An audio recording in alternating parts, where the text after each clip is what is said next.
Olá, pessoal, tudo bem com vocês? Espero que estejam bem, estejam em casa. Esse momento delicado e é importante que cada um faça a sua parte para que a gente consiga retomar nossas rotinas o mais rápido possível e que todos podemos voltar juntos aí, né, e com saúde. Hoje a gente vai trabalhar o módulo 5 da Química 3, tá? Em relação às ligações coordenadas e representações de formas. E vamos relembrar uma parte de hibridização de geometria molecular, que a gente já viu, na verdade, na Química 2, quando a gente começou a Química Orgânica, lá no módulo 1, a gente viu um pouquinho dessa parte de hibridização de geometria, tá? Então vai servir para lembrar um pouquinho aí de vocês. Chamar atenção de novo para essa parte, as ferramentas disponíveis para vocês utilizarem para ajudar aí nesse momento e para a gente ter um conteúdo mais completo e o mais sólido possível, mesmo a gente estando distantes, tá bom? Então, vamos fazer essa parte, vamos junto aí. Bom, para começar, eu sempre estou indicando para vocês as páginas do livro, tá? Então, que começa lá na página 49 e 50. Acompanhe comigo, pessoal. Pega o livro de vocês, acompanhe, vamos fazer uma anotação. No módulo passado, na Química 3, a gente viu ligação iônica e ligação covalente. Agora, a gente vai ver a ligação covalente coordenada. O que muda? Nesse caso aqui, a gente vai acontecer esse tipo de ligação quando um dos átomos que já apresenta o octeto completo, ele também apresenta elétrons livres e pode compartilhar esse ou esses pares eletrônicos com outro átomo. Então, os elétrons do par passam a pertencer a ambos os participantes. Então, vamos ver esse exemplo aqui do dióxido de enxofre. Então, se a gente olhar uma tabela periódica, o enxofre tem um número atômico 16, portanto, ele tem 16 elétrons, e o oxigênio, 8 elétrons, número atômico 8. E aí eu vou fazer a distribuição de Linus-Pauling, como a gente já conhece.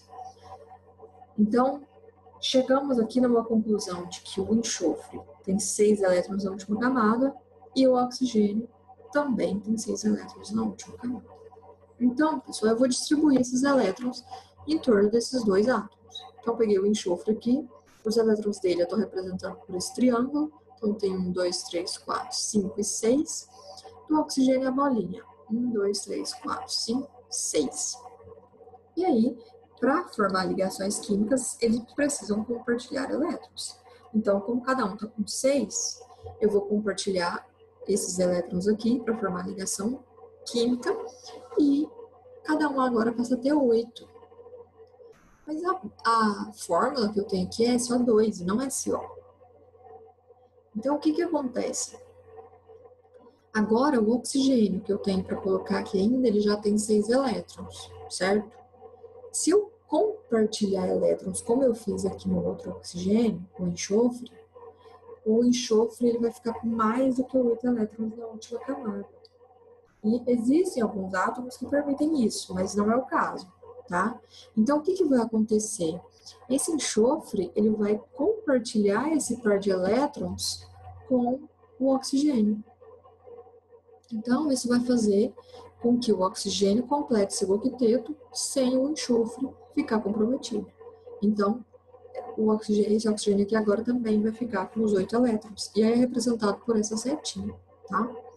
Quais são as regras, pessoal, para a gente ver se precisa ou não usar covalente coordenada? Primeiro, a gente precisa determinar os elétrons da última camada de todos os átomos envolvidos, que é o que a gente fez aqui no primeiro passo. Realizar as ligações covalentes normais até completar o octeto, utilizando ligações simples, duplas ou triplas. Então, aqui, nesse caso, formou uma ligação dupla do enxofre com oxigênio. E quando não tiver mais possibilidades, a gente estabiliza os átomos com as ligações covalentes coordenadas. E distribui os elétrons não ligantes em todos os átomos. Então, quem não está ligado aqui, ó, continua aqui normalzinho. E caso a molécula possua hidrogênio, ele ficará, em geral, ligado a um oxigênio. Então, vamos supor que eu tivesse um hidrogênio aqui ligado, provavelmente ele estaria ligado aqui nesses oxigênios, tá bom? Em relação às representações de fórmulas, a gente tem 4 tipos de fórmulas que podem ser utilizadas e a gente precisa saber quais são esses tipos e quando utilizar cada um. Então, a fórmula de Lewis, ela mostra um arranjo dos elétrons com os traços, que são os pares ligados, e ponto para os pares não ligantes, que é o caso aqui da molécula de água. Então, esses pares aqui que são ligados, ele faz um traço, e os não ligantes são representados ali pelas bolinhas. Então, isso é a fórmula de Lewis. Já uma fórmula estrutural determina a disposição dos átomos dentro da molécula. Então, os elétrons das ligações são representados na forma de traços somente, e os elétrons não ligantes nem são representados. Então, aqui, simplesmente, eu ligo os átomos através de traços. A fórmula molecular e a fórmula mínima, o que muda aqui, a fórmula molecular ela indica o número de átomos de cada elemento presente em determinada molécula. E a fórmula mínima, ela é a menor relação de proporção entre os elementos de um composto. Então, eu coloquei esse exemplo aqui para a gente relacionar as duas. Então, por exemplo, a glicose. A fórmula da glicose é C6H12O6. Qual que é a fórmula mínima da glicose? Eu tenho que dividir todo mundo pelo maior número possível. No caso aqui, todo mundo é divisível por 6. Então, se eu dividir todo mundo por 6, eu vou ter C1H2O. 1, né? Então, eu chego na menor relação entre esses átomos. Ou seja, essa fórmula molecular, ela vai ter que ser N vezes a fórmula mínima, onde esse N é um número inteiro. H2O2, a fórmula mínima, se eu dividir todo mundo por 2, HO. A água, H2O.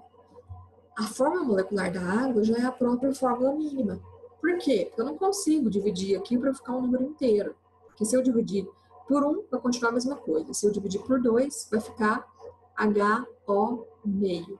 Então, não tem jeito, tá? Então, em alguns casos, a fórmula molecular é igual à fórmula mínima. E o último aqui, N2O4, se eu dividir todo mundo por 2, a gente vai ter aqui, então, como fórmula mínima, o NO2. Tá? Então, prestem atenção nesses detalhes. Em relação à hibridização, vou dar uma relembrada com vocês, tá? Mas essa parte a gente já viu.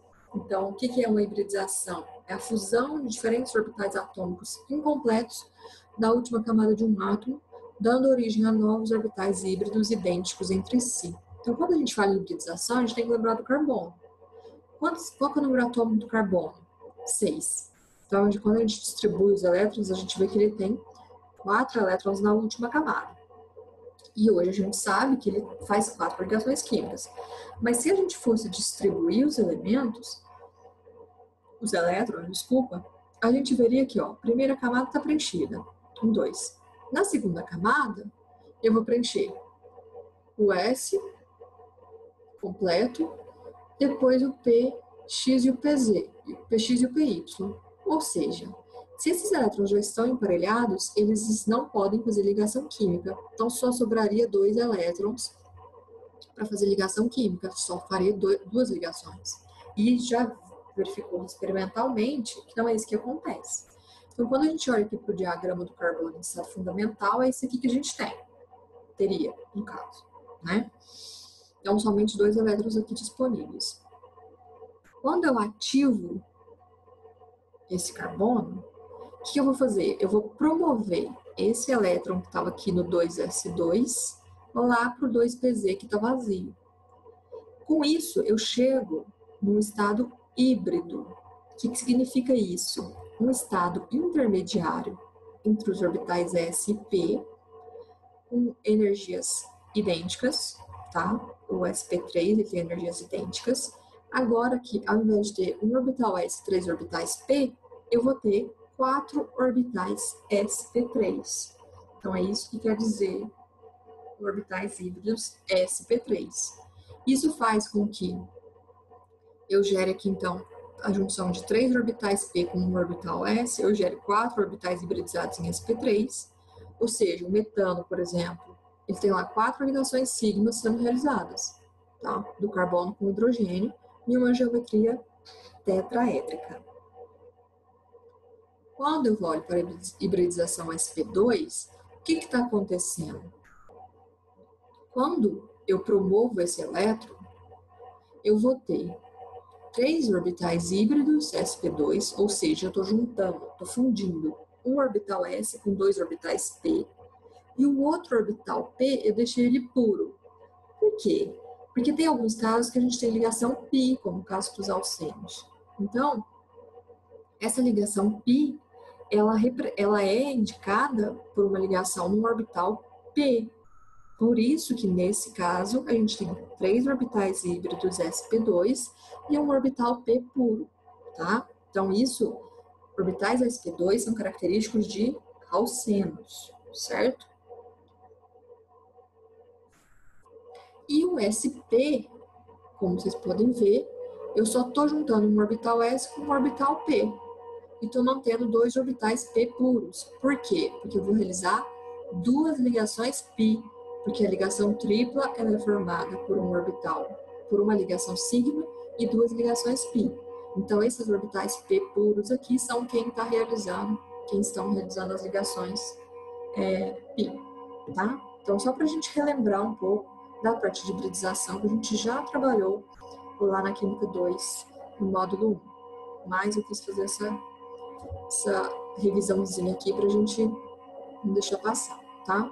E aí entra a parte de geometria também, que a gente já viu lá. E aqui tem uma tabelinha que pode ajudar bastante vocês. Então, quando a gente tem moléculas ali com 3 elementos e pares de elétrons livres igual a 0, a gente vai ter geometria linear, com ângulos de 180 graus. É o caso, por exemplo, quando a gente tem ligações triplas ou 2 duplas e etc.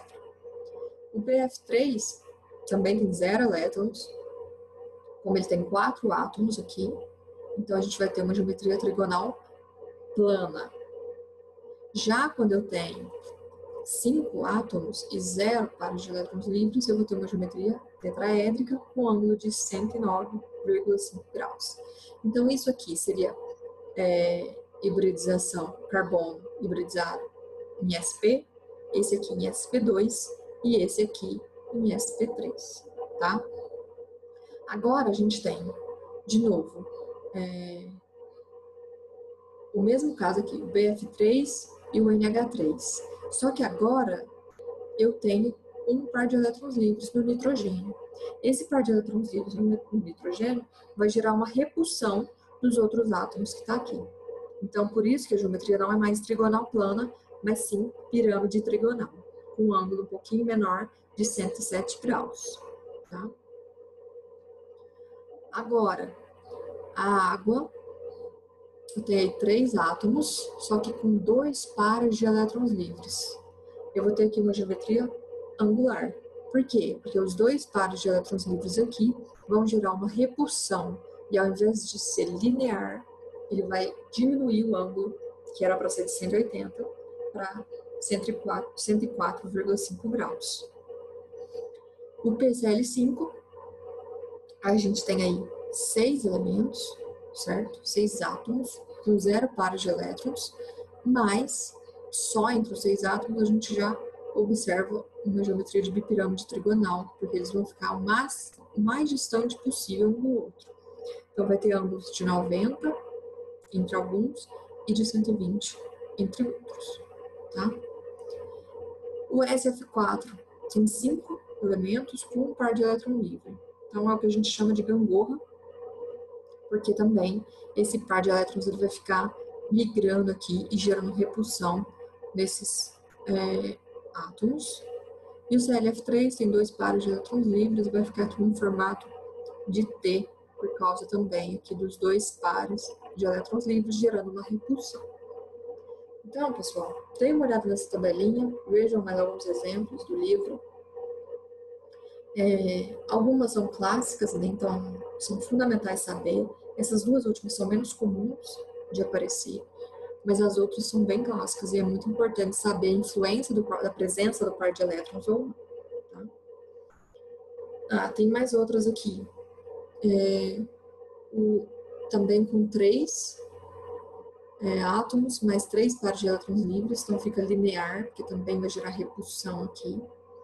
A geometria octaédrica, quando a gente tem 7 elementos. Quando a gente tem 6 e um par de elétrons livre, a gente vai ter a pirâmide tetragonal. E quando tem 5 elementos com 2 pares de elétrons livres, quadrado planar. Tá? Então, esses aqui são casos mais raros de acontecer, mas que de toda forma é importante a gente saber. Bom, fiquem as atividades então para a sala, para vocês fazerem, 52 e 53, e as propostas 53 a 55. Qualquer dúvida, o canal de atendimento do SESC Conecta está disponível, vocês podem me chamar lá, que aí a gente tenta solucionar o problema, tanto alguma dúvida relacionada à própria aula, ao próprio conteúdo, quanto desses exercícios, tá, pessoal? Estou à disposição aí para ajudar vocês. A tarefa online não estou colocando prazo aqui, tá? Porque isso, quem tá enviando os prazos para vocês é a coordenação referente a cada módulo. Então, se atentem para isso, porque estão sendo avaliados os prazos, o tempo que vocês estão usando para fazer isso, tá? E os acertos, obviamente. Então, vamos fazer nossa parte aí, tá? Da melhor maneira possível. A gente se vê então na próxima aula, por aqui ou pelo Zoom. Até mais, pessoal.